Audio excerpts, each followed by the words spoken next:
But I never got to do black voices on television. That's what bothered me a little bit.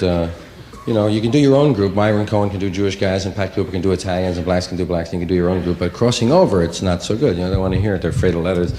Say, I never got to do some of the studs from the street, man. What's happening, man? Until I'll be here for a while, man. You see that motherfucker, you tell me to come back here, man, because I'm going to be here, you understand? That's some bullshit, too, man. More or less, you understand? Okay. Hey, you tell him that shit now. Never got, no, guys were always on me. Black guys were always bugging me about my ass, because I got no ass, you know.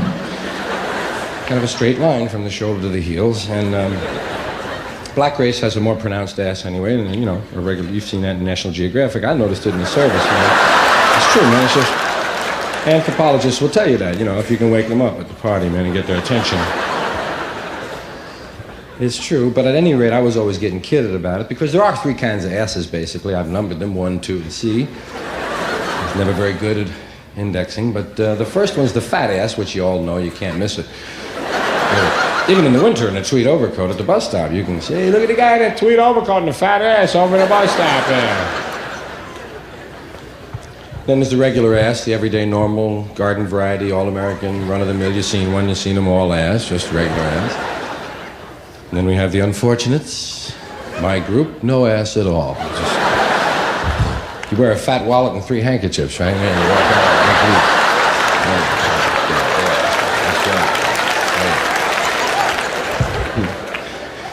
Black guys used to be on me, man. Say, man, where your ass at?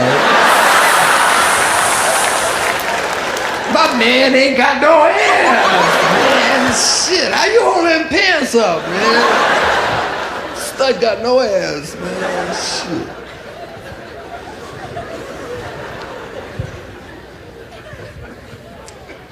Puerto Rican voices was another thing that attracted my ear, because I was into, you know, listening to sounds and imitating them. I was a mimic. That was part of being class clown, making fun of all the people around you.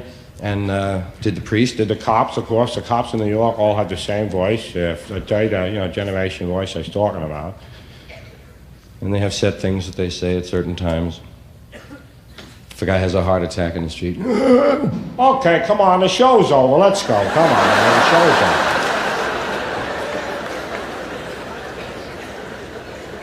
Always call you Johnny. Come on, get out the corner here, Johnny.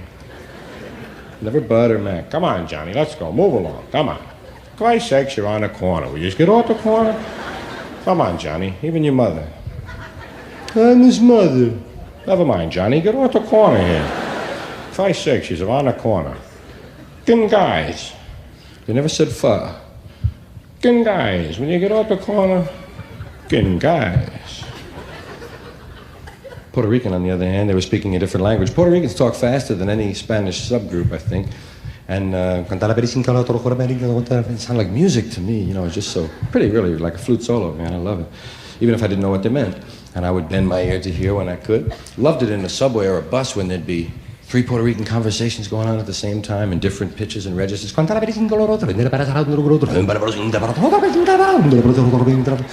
think it was the Latin that pulled me. It sounded a little like the Latin, you know, that good old Catholic was in there working. And I was hooked, man.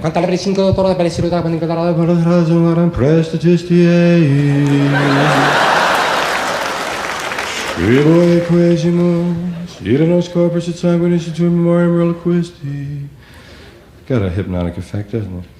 Used to make fun of songs in church. Didn't you make fun of hymns and sacred songs and stuff when you could change the words around? Sleep in Heavenly Peace, I know, went through a lot of changes all over the country. Oh, Come All Ye Faithful was the only song ever to successfully combine sex and religion that I could discover anyway. It sounds like a good revival experience, good mass orgasm. Oh, come all ye faithful. Get it going. Pretty song. They call it a Deste Fidelis to cool you out when you're in puberty.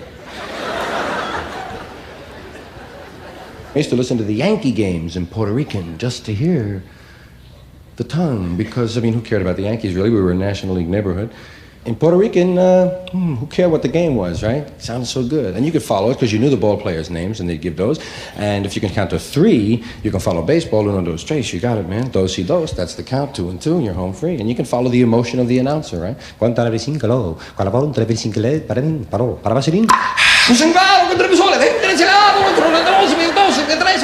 Pepsi Cola. As part of the fun listening to Spanish stations, waiting for the words that they have to say in English. Right? Broadway.